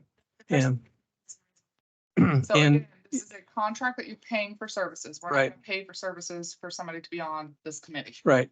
And so there were 6 of you that sat and did all this work. Is that correct? 6, yeah. And somehow or other, somebody came up with writing up the attachment A and writing up the resolution. Somebody put all that together We out spent- of your 6 people. Yes. But now I'm hearing from our chairperson that he didn't agree with all of it. So how did you come up with that, writing that, if in fact you had people on that committee that didn't agree with it? John? speak to that? I would think they prepared the minutes. They what? They prepared the document, Who's they? PPCA. It was a joint effort that we would, so the district provided the original service provider agreement template format. Really, the meat and potatoes that we went back and forth about was Exhibit A, and that's what the majority of our meetings involved. Now, I will say, Mr. Greco was not physically there in person at probably half of them. Well, the first part of it. Yeah, Right. the first. He was- part. And that's why I came back early to be part of the Yeah, so second he- part, he- because I couldn't even hear some of the comments. Yeah, so we went, as a group, went together, went through this now. This was the end result as the group as a whole. Now, if there were personal feelings against it, then But that's what I'm trying to get to. It was an agreement among your group, even though somebody might have chose, they didn't like 1 or 2 of the items. Is that right? It was an agreement between the group. This is a list that started out at about 3 pages. We got it down to these 11 items. I will say there were many concessions. on Sure. Both sides of this. Yeah, So yeah. I'm sure that neither party is. But what we're looking at and what we're supposedly wanting to vote on has to do with an agreement. Yes, yes, yes. And so I'm not sure, Marty's saying he wants to take 2 or 3 of them out of there. I don't know why we would do that. You folks negotiated this thing. I've read through them myself and made a few comments. I don't see any problem with it, to be quite honest with you. And the pricing won't change. Yeah, And Yeah. that's the thing for me is we might as well get as much bang for our buck for the well, 5,000. so Peggy, the pricing could change if that's your request. So if you remove items, then we could make the request of the community association. They may say no. well, my point is, I don't think we should remove items. That's what I'm trying to get to. And I know Marty thinks that we should, but there's a whole committee or a committee here, so I guess we have to take a vote on it, figure out what to do. This will go in front of the board of supervisors who have the final say. So your vote here is a recommend. And PPC, good point. Thank you, Nancy. When is your meeting? 25th. So ultimately, if you're recommending for approval, as this sits today, if you recommend for approval, this will go to the next Board of Supervisors meeting for their consideration. So they have the final say, Right, as well as the community association. They have to agree to. which Okay, brings great. me to another point, and I want to try to be as diplomatic about this as I can and not, yeah, and not create some waves and not create some hard Right. feelings amongst anybody. But it's my understanding that other members of this committee were called before the workshop by a district board member. Is that correct? Why are they allowed to do that if in fact they're going to be making the final decision? We recommend to them, why are they allowed to try to influence people on this committee? They're allowed to have. Why? How? Because isn't that a sunshine law violation? Isn't Individual. according to who? According to you, according to the attorney? Conversations with individual PPAC members. And as long as there is no daisy chaining saying, oh, I heard that Peggy said she's gonna vote yay and Marty said he's gonna vote no, then they are allowed to have conversations individually, just like you're allowed to go to each of the Board of Supervisors individually and speak with them. All right, but I guess it's concerning to me. I can't talk to Peggy You're here at a publicly. unless I'm at a public meeting, but yet Peggy can get a call from a district board member that we're eventually we report to them, basically. But, So and it's good to talk to the that's boss. not the same, that's not the same thing. Are you sure you checked with Yes. Tony on that? Yes, I did. Because I have the ability and I have reached out to them too Mhm. and said, I'd like your take on this. What's It- What's your perspective? it brings a amount of mistrust on my part. So I think we're And, getting distracted here. Yeah. Well, on just a minute, I'll finish. Okay, Marty? It brings a amount of mistrust that we can be called and kind of influenced on the way we should vote. That bothers me big time. And I don't mind saying it. And if it ruffles some feathers, it ruffles their feathers, but it's not right. One of the things, we still discuss it. Your point of view will be taken by all of us. Marty's point of view is taken by all of us at this meeting.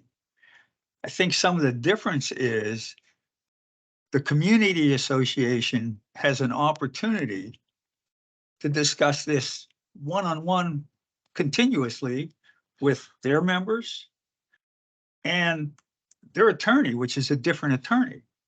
I mean, what if their attorney put together a wonderful presentation and you came, presented it to us?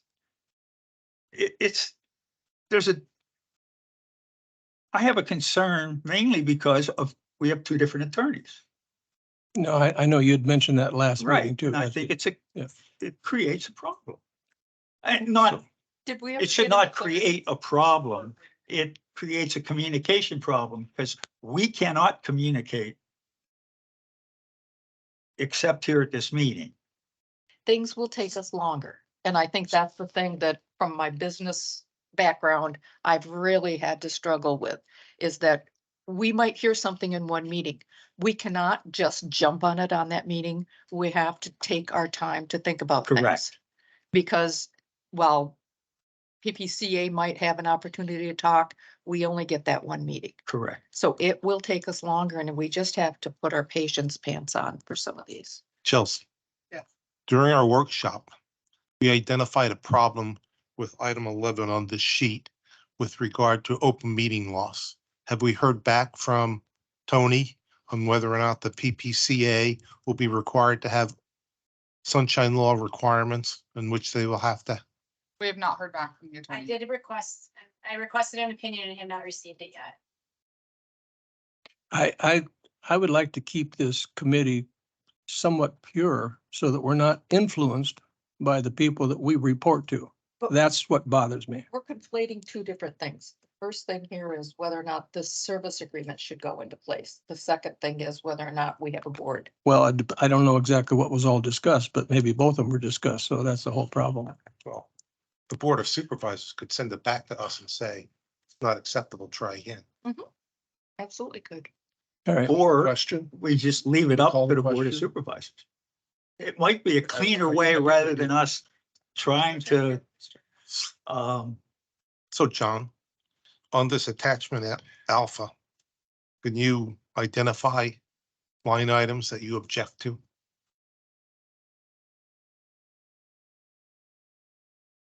some of them, yes, but no, I think we have a motion and a second. I'd call the question. What, I didn't hear a motion. didn't you make a motion? No. I did not make a motion. Oh, okay. I'll make a motion that we accept Service. the service agreement along with the attached exhibit A as written.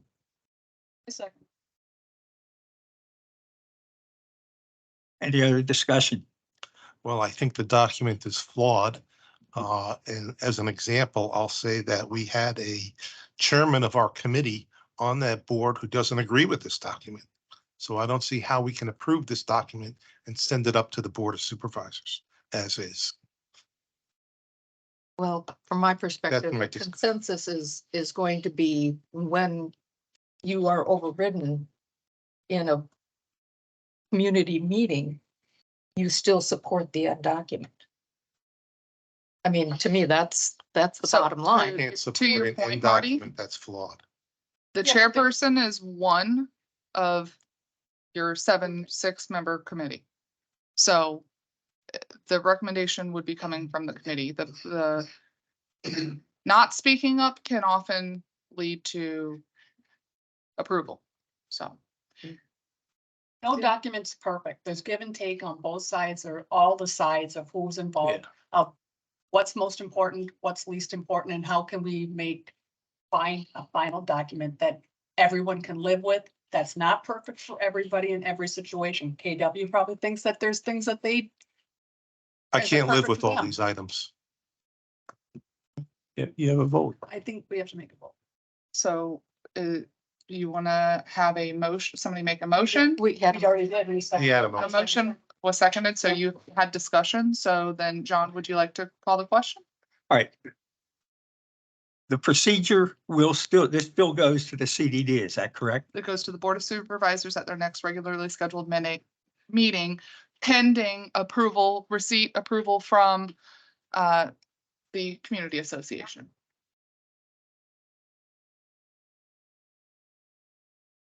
You repeat the motion. Peggy? I made the motion that we accept the resolution and the attachment A. Oh, there's no resolution with this item. Oh, It's I'm just- sorry, the it's service agreement, Just the service provider. service agreement and attachment A as written.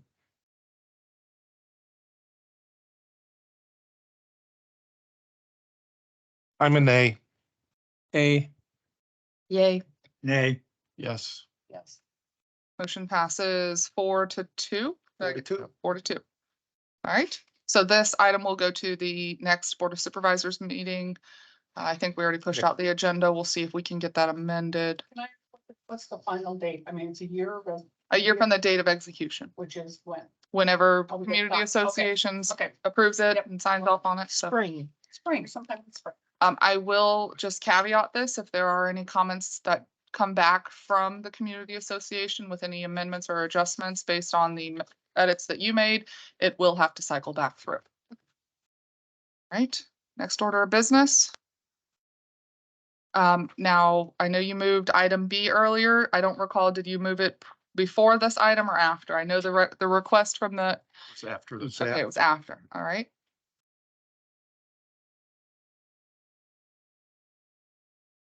what about G? Okay.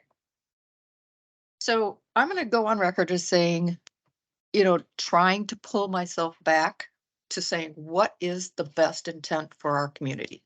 To be the fiduciary guardians of the assets that are under the CDD's control. And I've shared this with Nancy. I feel that the email that went out was fairly heavy-handed. And that I felt like it was a little bit more of, let's put a little pressure on to get our seat. I found it was hostile. Well, my biggest concern was the email. She was specifically asked not to send it out until our meeting. And it went out anyway. All right, And so that's the biggest concern I have with the community association not respecting our board. John, let me just say, and I'll repeat this because I said it earlier, that we had an opening when Phil Messi resigned his position. And there have been no PPCA board members apply for that position. Again, we had Randy Bottleson resign his position. We had an opening on the board, and nowhere does the Pelican Preserve Community Association Board apply for their position. They had ample opportunities to provide an individual application to be on this board. I would say that they really don't have a desire to be on their board because otherwise they would have applied. And I don't have any problems voting for a person that applies that's qualified. If they're a resident of Pelican Preserve, hey, and they happen to be on the board, that's fine. I'm good with that. But why do we have to have a resolution that mandates the Board of Supervisors appoint the person that's on the Pelican Preserve Community Association? They want to be on it, they can run. And present a great resume. against anybody else that's running. Doesn't even have to be a great resume. I think we should vote based on a person's resume.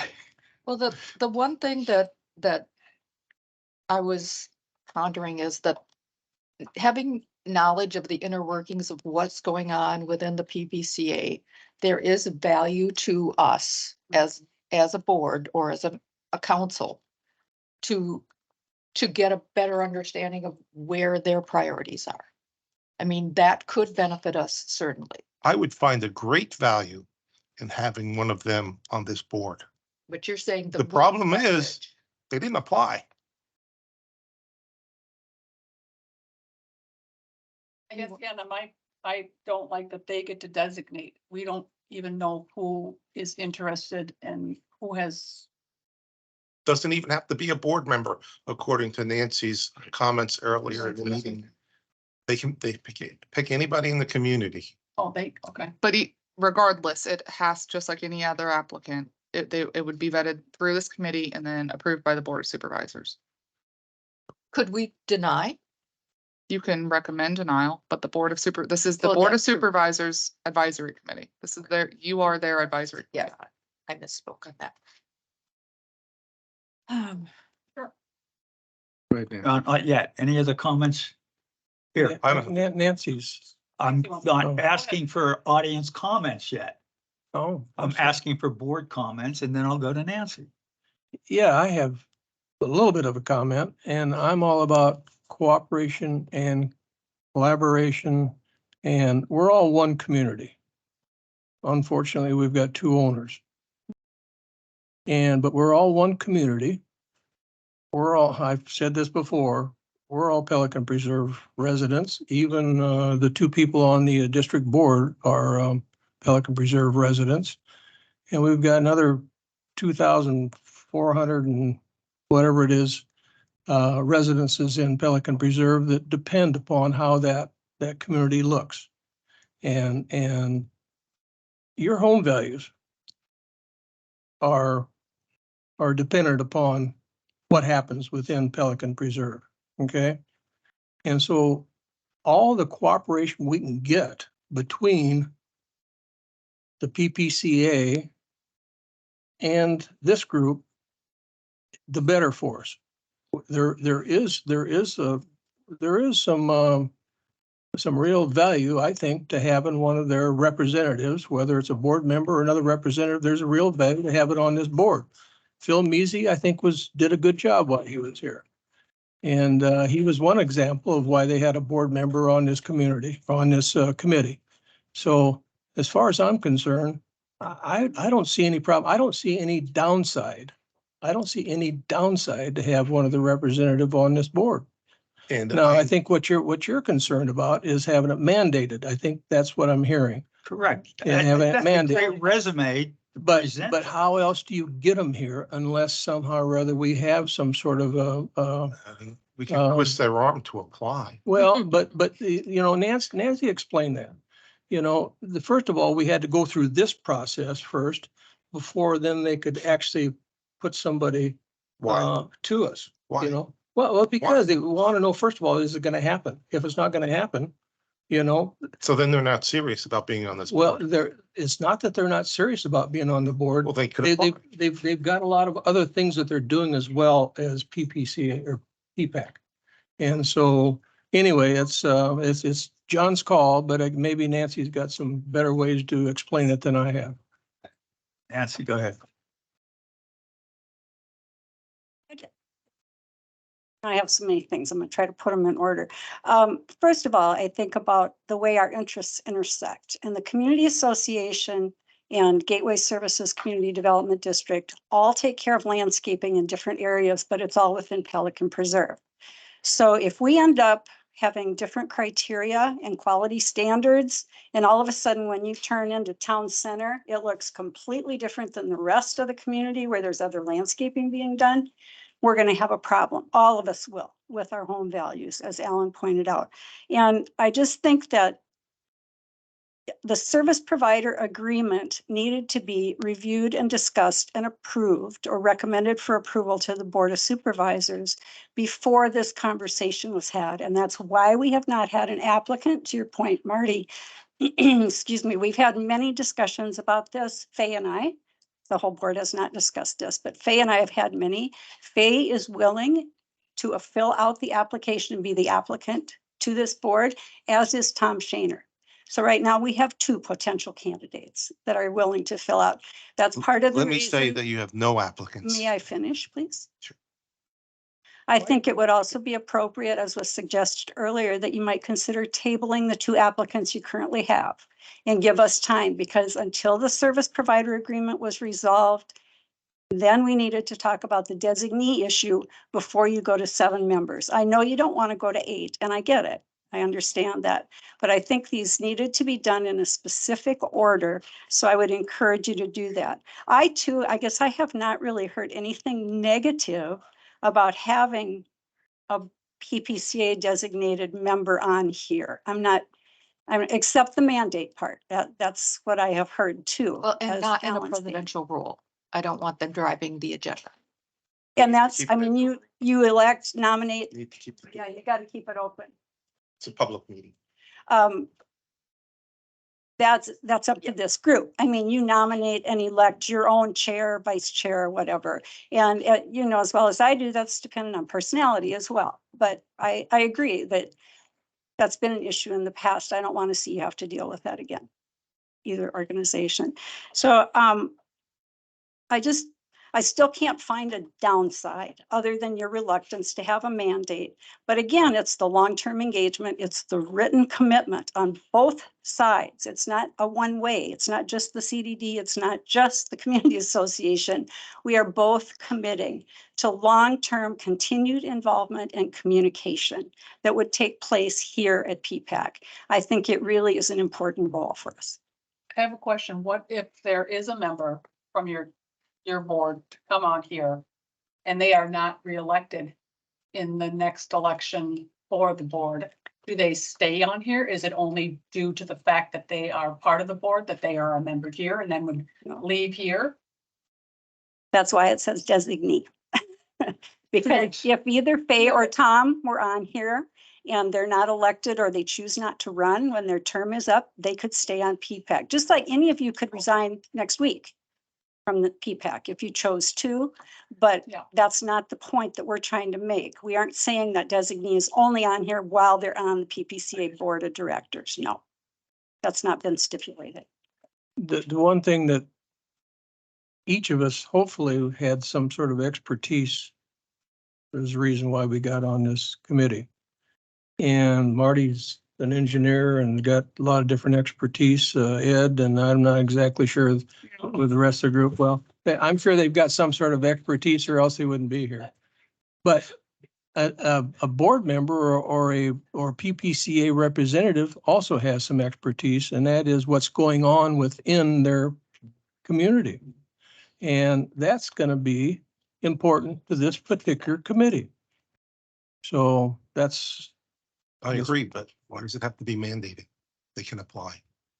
well, then Well, Nancy, can you speak to that a little bit? Why the drive to have it mandated? Again, it goes back to that long-term commitment on the part of the community association and the CDD. There, from what I understand, historically, there was a time where there was very little contact or involvement between the two organizations. That's not good for those of us who live in Pelican Preserve. I think over the long haul, we need to have continued and growing communication. It's getting better. Are there bumps? Oh, sure. Of course there are. I mean, it's our first year. But things continue to improve all the time. And I think people are learning more about the CDD that live in Pelican Preserve. I'm sorry you feel that way about the email. I did explain this to a couple of you. It was drafted before your workshop. And when it went out, John, please. It was drafted before you even had your workshop. It was not meant to be heavy-handed. We believe it was a statement of facts. And that's why I asked people, is there a misstatement of facts in here? If there's anything erroneous, please let me know. I heard nothing. We Back could about not that. comment on that until we had a meeting here. And I just said, why can't you wait until our meeting? And we would have all said, hey, the statement's fine. And You you could have couldn't called, do that. you could have called any of our board members at any point in time. You could have emailed any of the community association board members about it. I was the only one that you even got sent an email to, and you just said, don't send it until next week, all in capital letters. And our board had Because decided to it do it. has to be presented at our meeting. You There could have wasn't- talked to the community association board because we were the ones who sent that out, John. And you're free to talk to our community association But board let me members ask you, why anytime. did you, why did you have to send it before this meeting? Because we've had questions throughout the community. And you couldn't It's- wait a week? Is there 3 minutes up? Excuse me. The President's Council in particular, there have been very pointed questions about what is going on with this new agreement that's being crafted.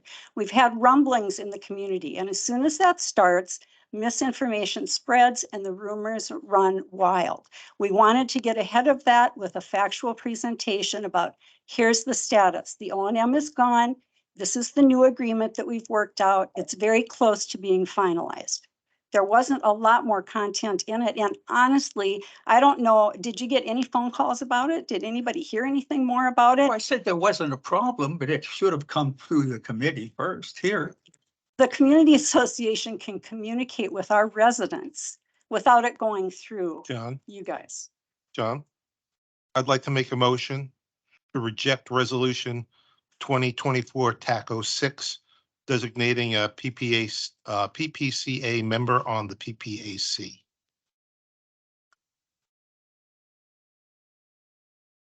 All right, I like to second that motion, but there's some other issues that I'm concerned with. That's fine. And only because I was at the board meeting. I mean, we have a letter from the attorney regarding your finances and everything.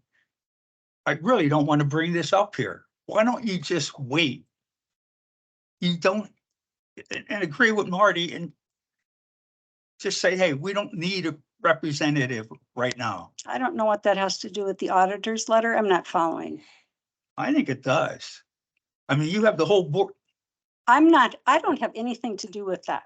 Our treasurer and our president are dealing with that. I've been not involved at all. I've not commented at all on this business that's going on with the finances and the audit. But it makes a point regarding a mandatory PPCA person on this committee. Let's wait till that's resolved. Just wait till it's resolved. I don't mean, know. I didn't even if want to that- bring it up. Just think wait the- till it's resolved. I think the only real issue there is that if there was maybe a board designated individual on, they may have to abstain on certain issues that Exactly. deal with the community association, but And that's not right. It's a standard practice, though. Yeah, Yeah, but how many times have we here had a conflict? That can come up a lot of times. Nancy, although you are saying that you are not involved, as a board member, you do have responsibility for that issue. Ultimately, yes, but you actually have more detail on it now than I have. I have very limited information because when we have 2 board members in a meeting, we can't have 3 because that's a quorum. So we don't have sunshine, but we have a lot of rules as well about open meetings. And I have not been involved in the financial matters or that negotiation at all. I don't even know who our auditor was that's been working on that.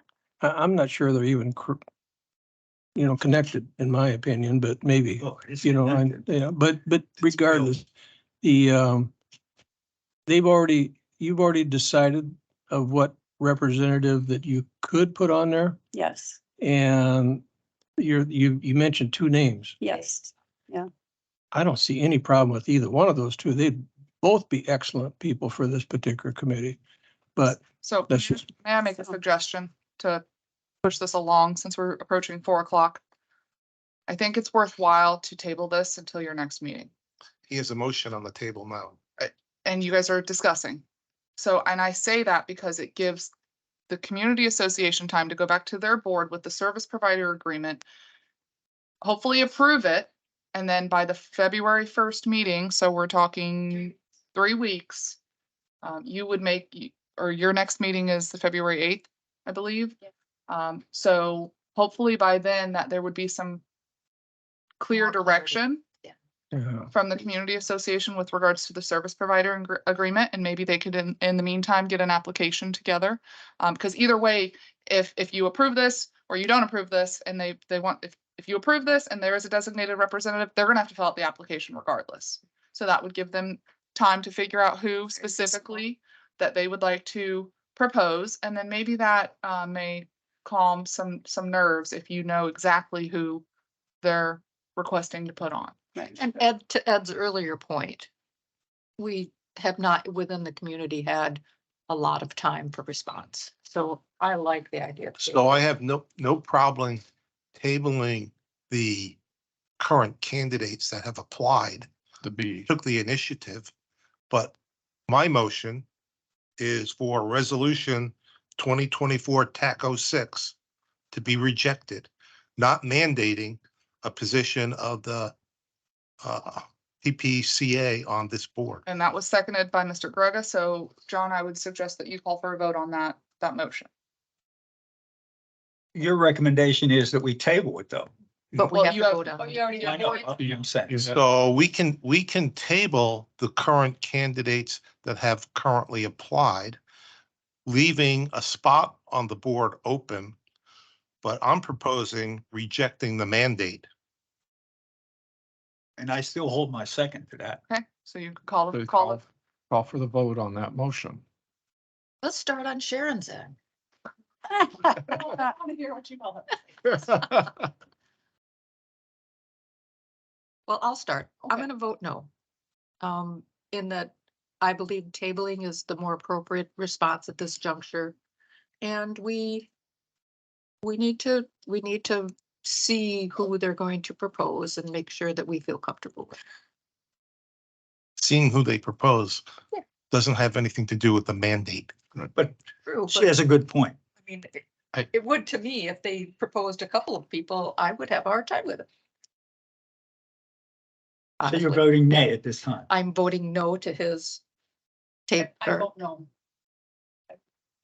I vote no. Aye. Aye. No, So the motion dies. So let's propose the motion that we table this, the resolution 2024 to 2006. 2006 06, the designated representative to your next meeting. to our next meeting. I'll second that. Any comments? No comment. I think we ought to vote on it up or down one way or the other and then table so that we know. Otherwise, we've just kicked the can down really till But the I think next we're meeting. Who Well, who they put in is kind of irrelevant. but to my mind, It's already been approved. well, we've recommended. Right. No. And I want to hear what the attorney says about Marty's point on the open meeting rules. So we need a response from Tony too next meeting.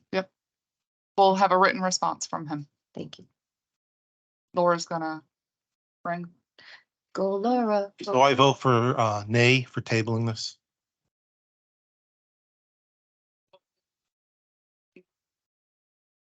I vote yes as well. I'll vote yes. I want to table it.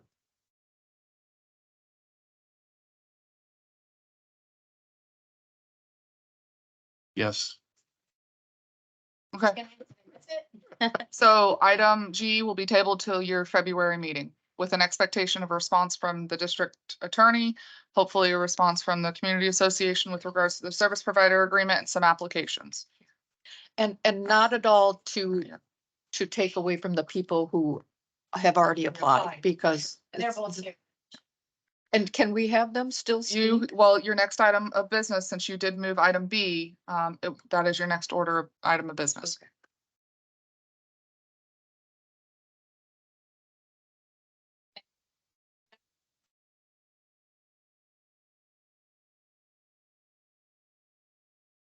The first question is, have we scared you off?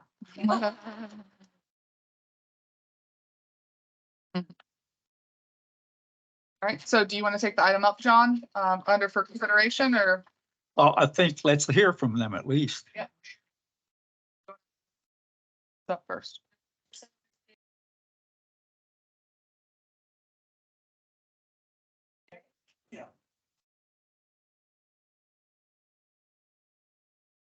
before I got here, I thought this was a pretty complicated arrangement.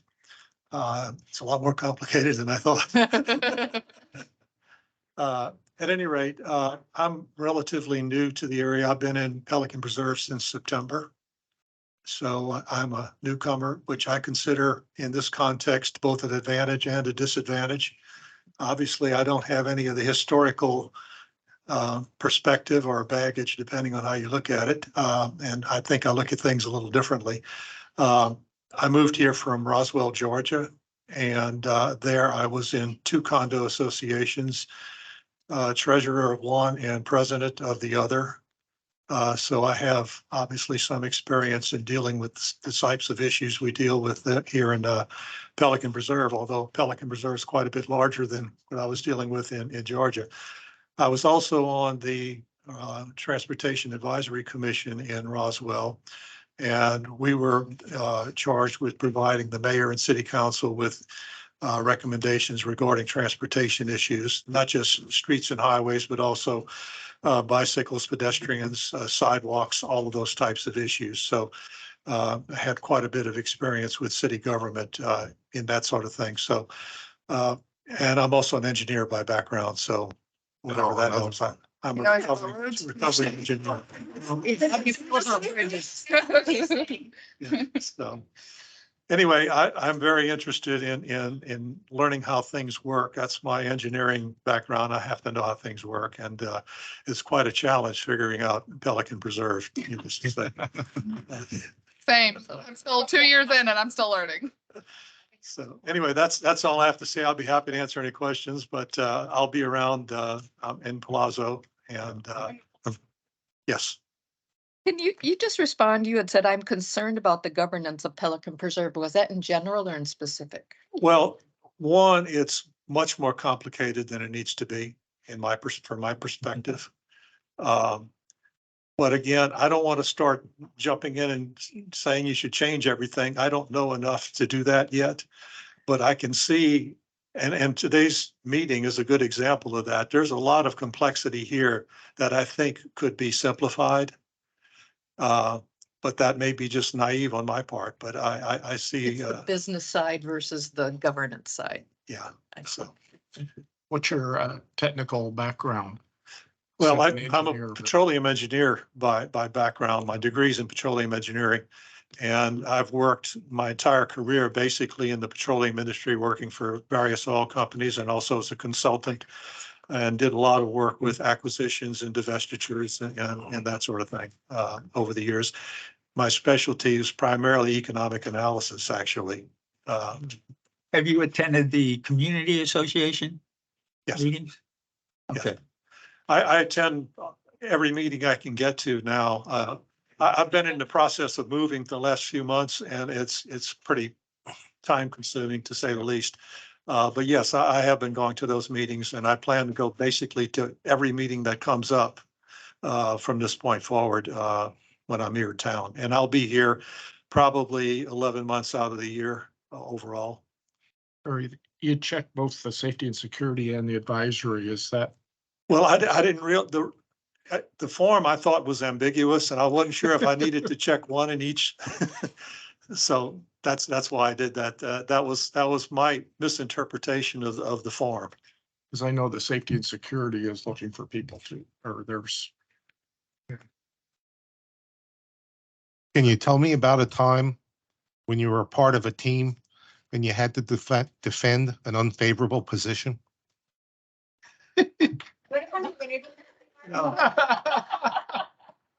An interview question. That really ties in with the Transportation Advisory Commission that I was on. That's something that was relatively new in the city of Roswell. The mayor had to kind of be talked into it. I wasn't involved in any of that. I came in after they made the decision. And we got into some pretty controversial areas. But generally speaking, our task basically was to be the voice of the people to the mayor and city council on those types of issues. And the problem we had primarily was the people were behind us, but the mayor and the council were not. And we had a lot of issues there where what we wanted to do, we thought was the right thing to do. And I'm convinced that it was. And the population was 100% behind us. The problem was, and this is true in state and federal governments as well, there was an entrenched bureaucracy there that did not want to make any changes. And so it wasn't so much as defending unpopular positions, it was defending popular positions against the people that were there to undermine what we were trying to accomplish. Thank you. Welcome to the community. Thank you. I'll be happy to help any way I can. We have another member here that, Yep, John Barry. Like Perry, I'm a relatively newer resident here in Pelican Preserve. We bought about a little over 2 years ago, and we're full-time residents. We come from Chicago, Illinois area, suburbs, Plainfield, Illinois. I've been in business for, I'd say, last 40, 42, 43 years, mostly manufacturing. Most recently, I was president of a folding cart manufacturing company in Bolingbrook, Illinois. I've got a degree in business administration from Bradley University and have a particular sense in managing and overseeing operations, really, but no real government experience. But I was the president of the Canterbury Woods Homeowners Association. We had, I think, 500 homes in our community, and I was president there for 3 years, a director for a couple of years. Great. Okay. Full time? Full time. Yeah, we don't own property anywhere else anymore. at sitting through this meeting, do you have any general comments? Well, like Gary said, it's a lot more complex than I realized. I'm still trying to get the, what all the letters stand for. I'm looking up at the sign and trying to figure, okay, that means, yeah, so there's a lot there, more than I anticipated. Have you attended any PPC Yes, meetings? yes, I have. Yeah. Can you tell me of a time when you observed an unsafe act and the actions that you took? Oh, all the time. Yeah. In business, you have that kind of thing, especially manufacturing. So an example would be, we had a guy who, Perry, not this Perry, different Perry, who was wrapping a roll around his hand to wipe rollers and clean them off. And we had a policy, you can't do that because the rag could get caught in the rollers and pinch a person's arm and cause a problem like that. So right after we had a meeting explaining you can't do that, I come walking through the plant and he's doing exactly what we just talked about. So I made him get up at our next meeting and put a presentation on for the whole team to explain why it's an unsafe practice, why I shouldn't be doing that. Thank you. Just one example. Welcome. Thank you. Yeah. Thank you. Glad to be here. What community are you? We're in Casella. We're one of the last buildings that was built. It's the second building from the end, all the way on the end. Thanks, Cece. Any, besides this committee, any other committees that you might be interested in, any other work groups? Any way I can help, any way I can Okay. help, be happy to do it. Okay, great, thank you. Okay, thank you. Thank you. Any other comments here from? We want to vote? I guess I would move that we table this till our next board meeting. Unfortunately. Yeah, unfortunately. Any other comments? I vote nay. Your nay? Nay, oh, I'm sorry, yes. I guess. I vote to table. Oh, to table, yes, I'll vote to table, yes. Sorry. I'd like to Yes. hear from the other two before I vote. Well, Depends. Say yes, yes. The vote is whether or not to Yeah, table it. I vote yes. Table, yes. So you got- All right, I'll vote to table as well.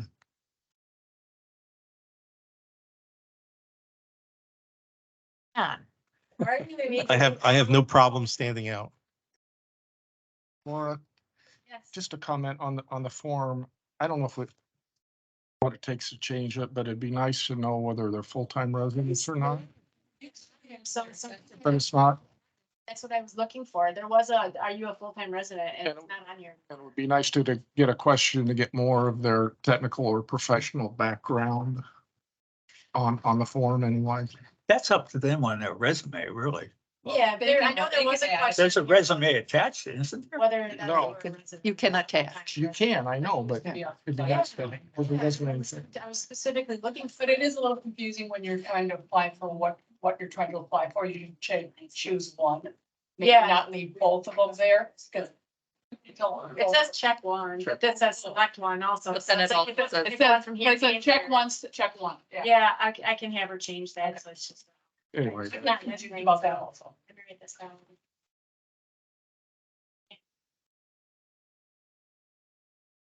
We still have bridge inspections, Marty.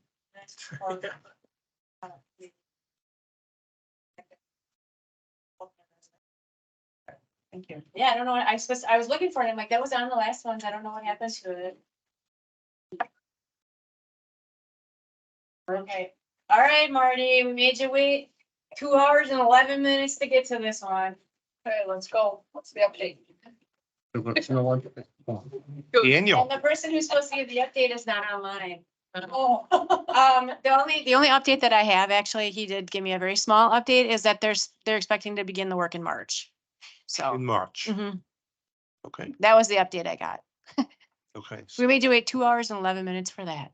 So, I don't know what order or anything like that at this point, but I know they've been having conversations. I so can at ask- our March meeting, can I request another? I will request that from Daniel, yes. I had to call you to get it on this agenda. So I will put a note on here to add to March. All right. John, move to adjourn. Well, wait, we're not done. We're not done. I'm very anxious to leave too, trust me, but we're not done. So, I don't think there's any, did you guys have any member items and reports? I don't have anything to add that's not already on here. Is there anything besides the new member selection, and the designated representative from PPCA on PPAC that you, because those two are you're tabling to the next meeting, are there any other topics that you would specifically like to have on your next meeting? So I've been in conversation with Daniel, and he's developed. Oh, your the- project the update project list. I want us to have something tangible to react to. Wants to look at it. So What? can we also get a report by safety and security on partial road repairs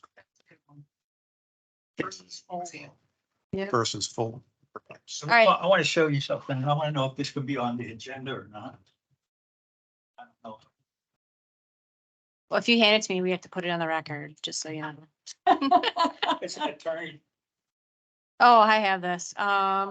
This was ready. This is the letter that she referenced. It's in my update. It's just the letter itself wasn't in the agenda. You want to bring it up again next month for an update on it? Yeah, absolutely. So what he was asking about is the item C. Do you need an agenda item for Tony's response for the open meeting law requirements for the PPCA? Yeah, I will pin him down. I actually stepped out to talk to him about that. That's why I stepped out. I was on the phone with him, so. Update on PPCA. And then, Any other items? yeah, Laura, can you start to outline for us what our budgetary timelines are at the next meeting? I will put that on the next one. I'm actually taking that to the board in February too, so I'll just make sure I add it to yours. I have it on my whiteboard in my office. You won't see anything from me probably until March. Cause I have a meeting on tomorrow with Russ, who is the gentleman that did our the study of like how to allocate what percentage. It doesn't really affect you guys so much, but like what percentage goes to roads, what percentage is admin, what percentage is like stormwater from the assessment methodology. That's what he does. No, it's for how your 14% gets broken out amongst us. But he, to make sure that any of the new parcels, because a lot of things have been platted since the last time we did the tax stuff, which affects the way that the taxes are allocated. So I have a meeting with Chelsea and I have a meeting with him and our controller tomorrow to discuss and make sure that we got that on our radar to review those for any changes so that everything gets divided properly. And then in February, I'll start pulling preliminary forms and stuff together, but I don't expect to have anything to you guys till probably March. No, I was asking more lay out the time frame. Yeah, I can give you it literally takes up the entire length of my whiteboard. So yeah, Bring your whiteboard in. I'll take a picture and bring it in. So it goes all the way from now till the end of August. So I'll be busy. I'll be doing budget for the next 7.5 months. So yeah. Yeah. I'd like to make Marty happy and move that we adjourn. I'll second that. Aye. All right, 4:15, we are adjourned.